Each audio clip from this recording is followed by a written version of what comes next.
Assalamualaikum warahmatullahi wabarakatuh. Bagaimana kabarnya anak-anak? Nah, semoga dalam keadaan baik ya. Nah, kali ini saya akan menjelaskan tentang bentuk aljabar. Nah, ini sudah masuk bab 3 ya, bab baru. Nah, oke, nanti di tujuan pembelajaran hari ini nanti siswa dapat menjelaskan bentuk aljabar, terus dapat menyatakan suatu masalah ke dalam bentuk aljabar, terus dapat menafsirkan suatu bentuk aljabar dan juga dapat menjelaskan suku-suku pada bentuk aljabar. Nah, mungkin di sini ada beberapa istilah yang anak-anak baru ketahui ya. Nah, nanti dari video ini, pembelajaran ini, nah insya Allah anak-anak mengetahui istilah-istilah tersebut. Oke, sebelumnya saya jelaskan sedikit ya tentang aljabar. Nah, ini sosok yang sangat berperan dalam aljabar dan juga matematika. Namanya Muhammad bin Musa al-Khwarizmi. Nah, disebut juga sebagai Al-Khwarizmi. Nah, seorang ahli matematika, astronomi, astrologi, dan geografi yang berasal dari Persia. Nah, Persia itu Iran ya kalau sekarang. Nah, ini lahir pada tahun 780 di Khwarizm. Nah, sekarang itu di Hufa, Uzbekistan, dan wafat sekitar tahun 850 Masehi di Baghdad atau Irak ya. Nah, semasa hidupnya, Al-Khwarizmi itu bekerja sebagai dosen. Nah, di sekolah kehormatan di Baghdad yang didirikan oleh Khalifah Bani Abbasiyah Al-Ma'mun. Nah, di sana tempat belajar ilmu alam dan juga matematika. Nah, Muhammad bin Musa al-Khwarizmi itu berperan dalam algoritma. Nah, ini bapaknya algoritma ini. Nah, yang diambil dari kata algorismi. Nah, algoritma itu diambil dari kata itu sebenarnya. Pelatihan dari al-Khwarizmi. Nah, dijuluki sebagai Bapak Aljabar. Nah, Bapak Aljabarnya itu Al-Khwarizmi itu. Nah, Aljabar itu diambil dari kata aljabar yang tercantum dalam buku beliau berjudul Alkitab Al-Mukhtasar fi Hisab Aljabar wal Muqallaba. Nah, kalau di bahasa Indonesia kan ya ini buku rangkuman untuk kalkulasi dengan melengkapkan dan menyeimbangkan. Jadi begitu ya anak-anak ya. Aljabar matematika sudah dipelajari sangat dulu sekali. Jadi banyak tokoh-tokoh yang berperan. Nah, salah satunya adalah ini Al-Khwarizmi. Oke, langsung masuk ke materi ya, mengenal bentuk aljabar. Mungkin untuk mengenal bentuk aljabar coba di sini ada percakapan antara Pak Ridwan dan juga Pak Kamil ya. Nah, Pak Kamil kelihatannya beli buku tulis banyak sekali. Nah, iya Pak, ini pesanan dari sekolah saya. Saya beli dua kardus dan 3 buku. Nah, Pak Ridwan beli apa aja? Saya beli 5 buku Pak. Buku ini untuk saya, untuk anak saya yang kelas 7 SMP. Nah, jadi Pak Kamil itu membeli apa? 2 kardus buku dan 3 buku. Sedangkan Pak Ridwan membeli 5 buku. Nah, ini sebenarnya sudah bentuk aljabar anak-anak. Nah, dari percakapan ini kan kita bisa menyimpulkan ya, terdapat 2 satuan untuk menyatakan buku, yaitu satuannya itu dalam kardus dan satuannya cuma buku, begitu aja. 2 kardus buku dan 3 buku kan satuannya seperti itu. Nah, dari bentuk itu yang Pak Kamil dan Pak Ridwan sedang perbincangkan. Nah, ini Pak Kamil kan membeli 2 kardus buku dan 3 buku. Nah, 2 kardus 3 buku. Pak Ridwan membeli 5 buku. Nah, bentuk aljabar dari ini bisa dinyatakan dalam bentuk 2x ditambah 3. Nah, terus yang 5 buku itu 5. X itu menyatakan apa? Nah, X itu menyatakan banyak buku dalam kardus ya. Di sini kan artinya seperti itu. Kalau misalnya, nah jadi misalnya tadi kan 2 kardus 3 buku, itu kan dibentuk menjadi 2x ditambah 3 ya kan. Nah, kalau simbol X itu kan berarti mewakili sebarang bilangan. Misalnya jika X-nya 10, nah berarti 2x ditambah 3 artinya adalah 2 dikali 10 ditambah 3, artinya ada 23 buku. Jadi kalau ada 2 kardus tambah 3 itu Pak Kamil itu membeli 23 buku. Nah, kalau X-nya 14, nah untuk X ini nanti anak-anak coba ya. Nah, di sekitar kita kan beberapa orang seringkali menyatakan banyaknya suatu benda dengan tidak menyebutkan satuan benda tersebut ya, tetapi menggunakan satuan kumpulan. Misalnya 1 karung beras, 2 karung beras, 1 keranjang apel, 2 keranjang jeruk. Nah, misalnya 1 karung beras nanti ada 25 kilo. Nah, sebenarnya itu kan langsung disebut satuannya itu kumpulan dari beberapa kilo beras. Nah, langsung disebut 1 karung begitu kan. Nah, itu berarti nanti karung itu kalau misalnya dinyatakan sebagai X berarti 2 karung berarti 2x. Begitu ya anak-anak ya. Nah, inilah salah satu contoh bentuk aljabar itu seperti ini. Yuk kita mengenal beberapa lagi ya. Nah, misalnya di sini ada X. X itu menyatakan banyaknya bola dalam kotak. Ini ada kotak, terus nanti ada tabung. Kalau Y itu menyatakan banyak bola dalam tabung. Di sini kalau cuma 2 bola, berarti bentuk aljabarnya 2. Nah, artinya 2 bola ya. Kalau satu kotak berarti X. Nah, 1X atau X saja berarti satu kotak bola. Di sini ada kotak 2 kotak, berarti artinya 2 kotak bola atau bentuk aljabarnya 2x. Nah, di sini ada 2 kotak bola dan 4 bola, berarti 2 kotak itu 2x, 4 bola itu 4. Nah, artinya seperti itu. Nah, terus di sini kotaknya ada 2, berarti 2x. Nah, terus satu kotak, satu tabung, berarti 1y. Nah, tambah 4 bola, berarti ditambah 4. Nah, untuk yang ini nanti anak-anak diisi ya. Di sini ada 2 kotak, terus ada 3 tabung, ada bolanya ada 1, 2, 3, 4, 5, 6. Nah, coba nanti anak-anak isi untuk nomor 6 dan 7.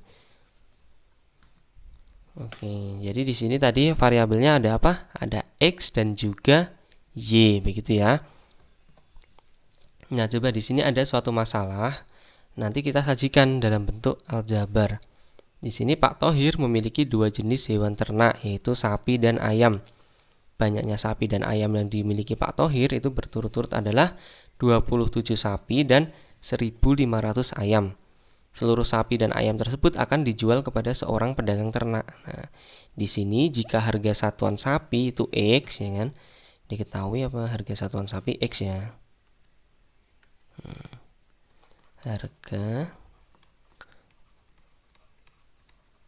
Harga satuan sapi itu X. Terus satu sapi gitu ya, harga satu sapi itu X.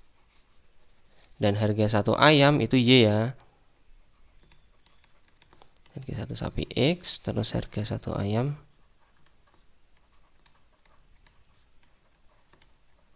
adalah Y. Nah, tuliskan bentuk aljabar dengan harga hewan ternak Pak Thohir. Nah, harga ternak hewan bisa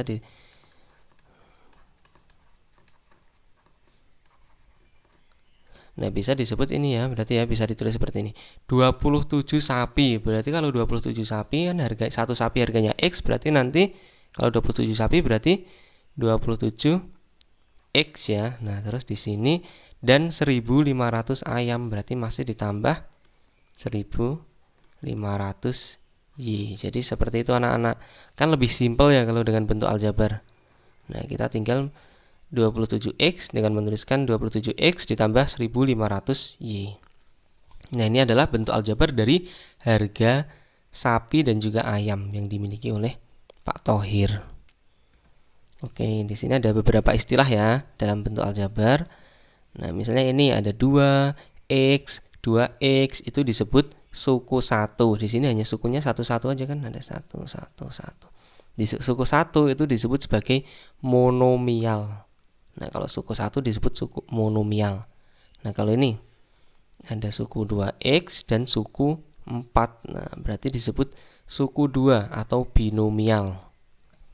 Nah, kalau ini ada 2x, ada 3y, ada 7. Nah, disebut suku 3 atau trinomial.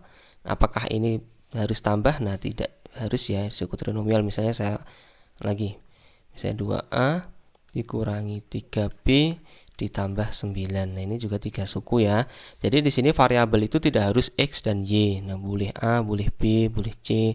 Nah, biasanya huruf-huruf kecil ya, seperti ini. Nah, untuk bentuk aljabar yang lebih dari 3 suku disebut polinomial. Nanti anak-anak belajar lagi polinomial itu nanti di SMA lebih dipelajari secara lebih dalam lagi. Oke ya, terus di sini istilah-istilahnya lagi. Ini kan tadi 2x itu sebut suku, 4 juga suku ya. Suku. Nah, terus di sini 2x itu bisa dipecah lagi. Yang 2 itu namanya koefisien.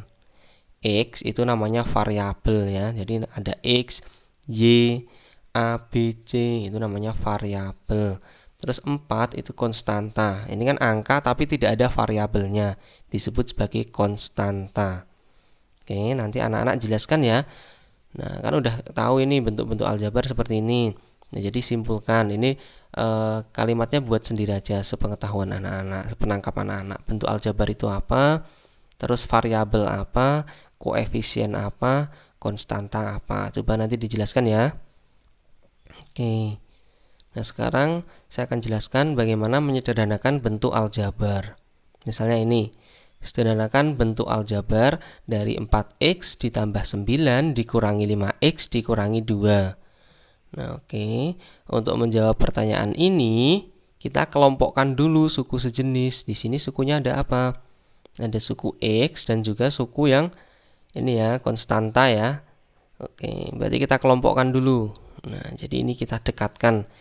Ini dengan ya, 5x depannya kan kurang ya, kurangi 5x, berarti nanti ini ikut ke sana. Nah, jadi negatif 5x begitu. Jadi tanda di depannya baik itu positif atau negatif, nanti kalau misalnya digeser gitu nanti ikut ya tandanya ya, jangan hanya ditulis 5x saja.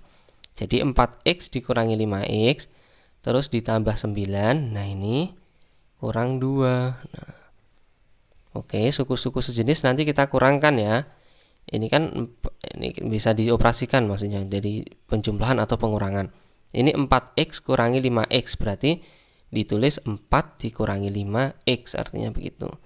4x kurangi 5x atau misalnya 2x ditambah 3x. Nah, hasilnya berapa kalau 2x tambah 3x?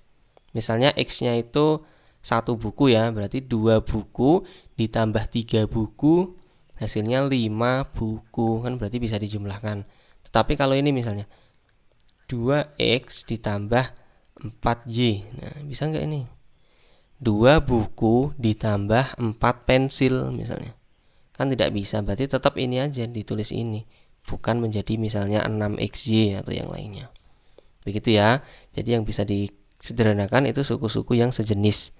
4 dikurangi 5x ditambah 7 berarti negatif 1x. Nah, ini berarti negatif 1x ditambah 7. Nah, negatif 1x itu boleh hanya ditulis dengan negatif x begitu saja. Demikian juga dengan 1x. Nah, boleh ditulis dengan x saja. Jadi ini bisa ditulis cukup seperti ini aja. Negatif x ditambah 7. Nah, jadi bentuk sederhana dari 4x ditambah 9 dikurangi 5x dikurangi 2 adalah negatif x ditambah 7. Artinya ini bentuk aljabar 4 suku. Yang pertama kan 4 suku ya. Bisa disederhanakan menjadi 2 suku, yaitu suku negatif x dan juga plus 7. Nah, itu sukunya itu ya. Jadi ditulis ini di depan, lambang-lambang di depannya. Oke, jadi ini ada 4 suku yang bisa disederhanakan menjadi 2 suku. Nah, saya berikan contoh lagi ya. Di sini ada bentuk aljabar 9a kuadrat ditambah 3ab dikurangi 7b kuadrat dikurangi 12a ditambah 6ab ditambah 2b. Nah, seperti yang sebelumnya, berarti kita kelompokkan dulu ya bentuk-bentuk suku-suku sejenis. Berarti ini 9a kuadrat ditambah, saya tulis lagi,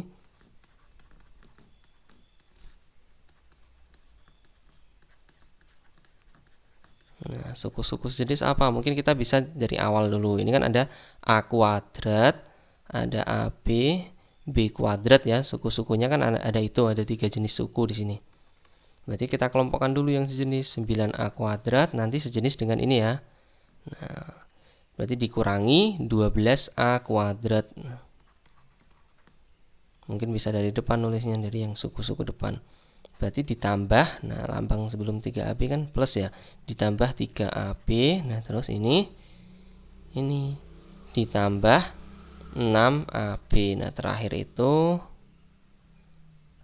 terus masih ada ini dikurangi 7b kuadrat ditambah 2b.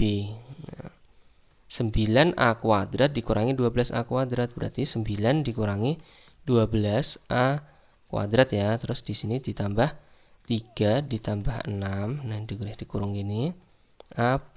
Nah, terus ini jangan kan ya, ini beda ya, B kuadrat sama B itu beda. Berarti ini nggak bisa dioperasikan di jumlahnya ya, nggak bisa dijumlah. Jadi seperti ini aja.